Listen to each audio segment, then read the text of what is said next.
Hi everyone, welcome to Think Smart Home. Today we will be discussing how to access a home assistant instance remotely. So this will be a secure connection without opening any ports. So what do we need for this?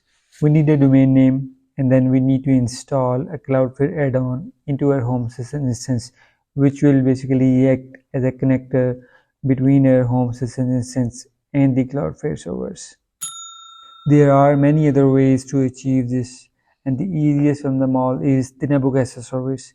The netbook access service will not only give you remote access to your home assistants, but it will also give you an easy integration with voice assistants like Google Assistants or Amazon Alexa without doing any additional steps. Now, the cost of netbook access service is $6.5 monthly and $65 annually. This will not only give you remote access to your home assistant, but will also support home assistant development and its sister projects like ESP Home, Z-Wave, and OpenHome. So I highly recommend, if you can do that, just buy the subscription to support this mega project. Alright, so let's jump back to the tutorial now. So the first step is to create a Cloudflare account. I have already created my Cloudflare account purely for this tutorial. If you are not using Cloudflare already, you might have to sign up for a free account. Once that is done and you are logged in on the dashboard, click on Get Started. Then enter your domain name and then click Continue. Scroll down and then select the free plan and click Continue. Cloudflare server is now scanning the DNS records of my domain. So it has pulled up all the DNS records on my domain. If I want to change anything, I can add or remove any records. I don't need to change anything, so I'll click continue. Now on this page, the Cloudflare is telling me the domain name servers which I need to add on my domain name provider portal, and that will point the domain name to the Cloudflare server. So I'll copy the first one, go to my domain name provider portal, and then paste the first domain name server in there. And then I'll do the same thing for the second domain name server. Copy it and paste it on my domain name provider portal. Update the name server and then I'll come back to the Cloudflare portal. Now this step might be different in your case, so you need to check the documentation in your domain name provider how to update the domain name servers. The domain name propagation might take some time, so while that is happening, let's scroll down and then click on continue. This will bring us to a quick start guide page, so click on get started. Then I'll leave the first option as default and click on save. The second option I want to make sure is checked to always use HTTPS, and click on save, and then leave the third option as default and then click on save and then click on finish. Alright, let's go back and check the status of our domain name propagation. We will also receive an email once the domain name propagation has been completed. Alright, so I just got an email from Cloudflare servers that the status of the site is active. That means domain name propagation has been completed. Back on the Cloudflare portal, we can see the site status is now active. Okay, so let's go back to our home assistant and then install the Cloudflare add-on. To install the add-on, click on settings, then click on add-ons. Now, if you cannot see the add-on buttons, that means your home assistant installation is not supervised type. I have created a video on how to install Home Assistant Supervised on Synology NAS. I'll leave the link to that video down in the description. Alright, click on add-ons and click on add-on store. Click on those three dots on the top right corner and then click on repositories.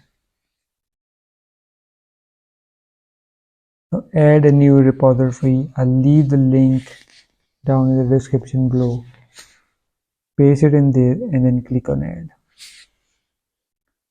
Close this window and now search the Cloudflare add-on. We can see that there is no Cloudflare add-on available right now. So we need to refresh the page. So let's refresh. Okay, for some reason I have been logged out. My session has ended, so I'll log back in again. So after we have refreshed our page, I can see the Cloudflare add-on. So I'll click on the Cloudflare add-on to install it. Click on install. While the add-on is installing, please take some time to give this video a thumbs up. Also consider subscribing to this channel and press the bell icon to get notified when I release any video about smart home automations or a home network security and storage. Enable the watchdog toggle, which will restart the add-on if it crashes. Now go to the configuration page and then enter the subdomain which you want to use to access your home assistant instance. So I'll enter my subdomain in this case and then click on save. Go back to info tab and then click on start, and now go back to the log tab and then keep hitting the refresh button.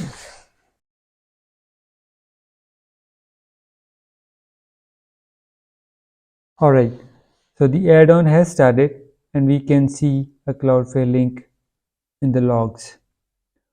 So all we have to do is just copy the link and open it in the browser and then log in with our Cloudflare account. So I'll simply copy the link and then paste it in a new tab in the same browser. Since I have already logged in with my Cloudflare account, so I don't have to log in again, system will simply ask me to authorize the tunnel so that connector can be established between the Cloudflare servers and the Home Assistant. So all I have to do is just click on authorize. I'll just click on authorize. Okay, the tunnel is created, so we can close this window now. Back to the Home Assistant, we need to do one last step before we can go ahead and start using the Cloudflare tunnel to access our Home Assistant. So go to the documentation tab and scroll all the way down until you see Home Assistant configurations. So we need to update Configuration.yaml file in our Home Assistant. So I'll leave this code down in the description below as well. So you just need to copy this code and then open any file editor of your choice. I will be using Studio Code Server. In case if you haven't installed Studio Code Server on your Home Assistant, I have created a video on how to set it up. So I'll leave the link to that video down in the description below. Click on Studio Code Server and then click on configuration.yaml file. Go to the bottom of the code and paste the lines which I showed you earlier from the configuration tab. Now we need to restart our Home Assistant. So go to developers tool and then check for the configuration just to make sure we don't have missed out anything in the configuration file. Just click on restart and restart the Home Assistant.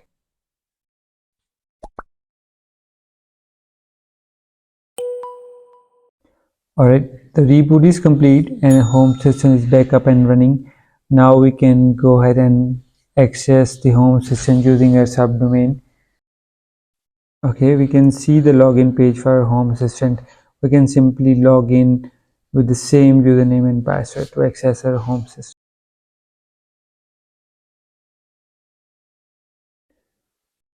Okay, so now we can access our Home Assistant using the same subdomain which we created earlier to create a Cloudflare tunnel. As you can see, the connection is also secure with a valid certificate. Back to Cloudflare account, let's see our tunnel status. So click on the site name and then click on access and then click on launch zero trust and click on your account email ID and click on access again and then click on tunnels. Here we can see the healthy status of the Cloudflare tunnel which we created earlier. We don't need to do any configuration on the Cloudflare side, so we'll leave this tunnel as it is. As long as the add-on is running on the Home Assistant side, the remote access should be working fine. Alright, that's it for this video. I hope you liked it. Please consider subscribing if you liked the video, and I'll see you in the next video.